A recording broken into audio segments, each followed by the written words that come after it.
So I'm seeing a lot of these, a lot of the sub-projects of mannequin in films and in X-Men comics. They're taking bits out of it. Basically. Can you know anything current? Yeah, there's just a new X-Men comic come out called The Tomorrow People. The Tomorrow People is Tomorrow People was, of course, a psychic TV program back in the 1970s. Right, I didn't know that. Yeah, they called the Tomorrow People, and they were enhanced psychic people. Right. And there was a science fiction. Right. Called that very name, The Tomorrow People. Right. Because basically, The Tomorrow People was the name of the project at the CLC-1 base underneath Westminster. It was the remote viewing project. Yeah. It was called The Tomorrow People. And they had special psychic ability. Well, continue. But yeah, the remote viewing and remote influencing. That's an example of television, children's television being used to actually inform of current secret projects. There's no other way you can find out. Well, basically, you've. I don't know whether it's part of a public education program to get people slowly desensitised to it, or possibly it's just an inside joke by the NSA. You know, they're saying, oh, you know, we're putting it right in your face what's going on. You're too dumb, you can't even notice. Yeah, I think it's more like I'd probably go with the latter. Yeah. But I mean, these NSA guys that have helped me. Basically, I signed a contract with one of them, an NSA non-disclosure agreement. I can show you a copy of it at some point. But on section 5, it says any classified information that you're given, if you create any films or books, comics from it, you have to give a percentage to the National Security Agency. Oh, so they'll let you talk about it, provided they get a hand. So it's not like the Official Secrets Act then? It's like an American version of the Official Secrecies Act, yeah, basically. You do talk about we want royalty. Yeah, basically, yeah. You know, like I say, they're putting out a lot of these real black projects in films, and you know, it's on the basis nobody really believes it, and it's just a film. I've seen certain things over the years which I don't feel comfortable talking about now. Right. But I do know 100% they've got this biowarfare weapon. So if you had a suitcase or something, you open it up, it would blow up in your face or something like that? I don't know how it works exactly. But I know it could possibly just be an airborne thing come out. But I don't know 100%, but I know what it does. I know the effects. I've seen the effects of it in a biowarfare test. Permanent? Is it a permanent thing? Permanent, yeah. It affects the brain? Affects the brain. There's a nerve gas of some kind? I don't know exactly what it is, but I know I've seen the effects of it in a biowarfare test in Project Mannequin. Is that on a film or real people? No, I've seen real people, a biowarfare test. And those people are... Those people, they were possibly homeless people. They were locked in a room, in a sealed room. I get really twitchy talking about it. Can you identify any other kind of experiments like that, whether you use people like that? I saw, over the years, this was basically, I went through 4 military abductions last year. Last year? Last year, yeah. That's the year 2006? 2006. Military abduction or in my lab? Yeah, my lab. Can you describe what happened in those? 4 different ones. I've gone through quite a few my labs over the years, but I've never gone through 4 in a year before. Basically, they needed to get certain genetic procedures in place before my 30th birthday, because when you hit 30, you start to get a lot of your memories back.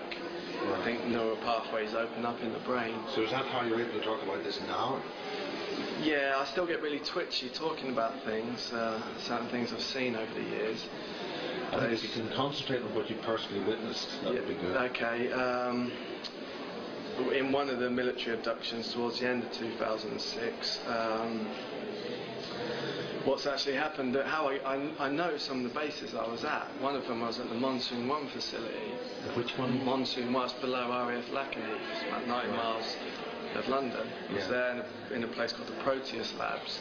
The Proteus Labs. That's what they called it. It's called Monsoon 1. Monsoon 1. Underneath RAF Lacanheath, yeah. Basically, how I got to these places was because I'm implanted. I'm still under a lot of mind control, but I can be triggered to do things, and I'll go and do it against my will, and I won't remember doing them afterwards. Yeah. So, or I have vague memories like of it. a Manchurian candidate? Yeah, that's what Project Mannequin is, to create Manchurian candidates. Yeah. So basically... what kind of implant are you talking about? Are you talking about these little tiny things? Or? Cranial implants. I've got one little implant here on the back, one on the right hand side. There's actually a wire. It's a copper wire that goes round, connects to an implant there. Right. Got no, it's actually next to my jaw there. Right. And a little bio monitor there. Possibly other things I don't know about. Is there any way that can be verified by X-ray or anything? I'm looking to get private X-ray at some point, and I want these to. Or is the material that's being used some kind of material which isn't metallic, so it's very close to body tissue, so it's not visible on X-ray? I think some of it is like crystal and body tissue, but I know some of the implants do show up on X-ray and others don't, so I have to wait and see. Well, I was getting, a few years back, I was getting really bad nosebleeds and intense headaches that were ruining my life. I couldn't watch TV. And I had to sit in a dark room every night for about 3 months at night because light would hurt my eyes. And, is that like a shingles effect that hurts your eyes?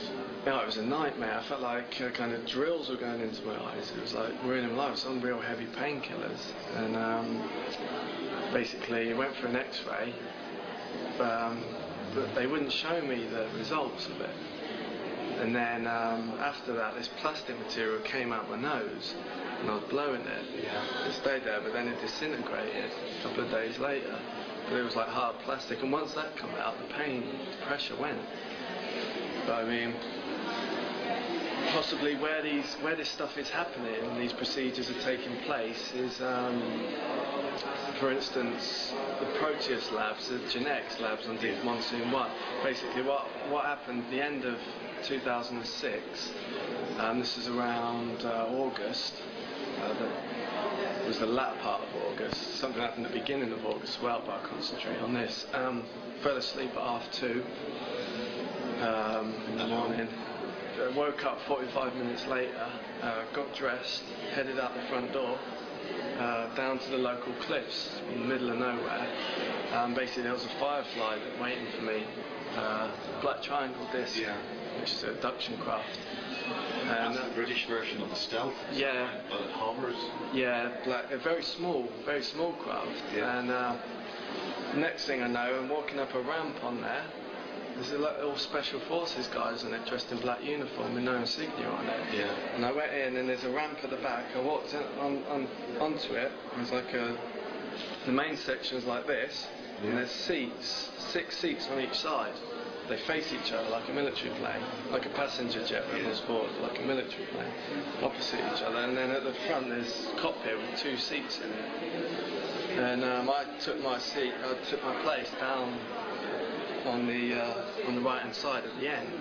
I was in like a trance, sort of drug state by then, so I was under a lot, triggered to do that. And took off, flew, didn't see where we were going. Aimed down. The windows inside this thing? The only window is at the front of the cockpit, and there's no door. But I couldn't. When you're in the light things, you can't turn your head. You can only look a certain direction. It's like you're like a robot. You're under total control. And then we went down. Next thing I know was we're in a room, large room. There was a cage on the left-hand corner, and I could see the side of the bars, but I couldn't look to see what was in the cage. And then there was basically there was a door there and a door there.